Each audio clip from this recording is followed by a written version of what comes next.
A figueira seca. E de manhã, voltando para a cidade, teve fome. E avistando uma figueira perto do caminho, dirigiu-se a ela, e não achou nela senão folhas, e disse: nunca mais nasçam frutos de ti. E a figueira secou imediatamente.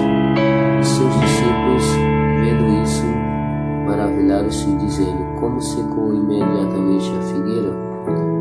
Jesus, porém, respondendo, lhe disse isso: em verdade vos digo, se tiveres fé e não duvidaste, não só fareis o que foi feito à figueira, mas até se este monte disseste: ergue-te e precipita no mar, assim será feito.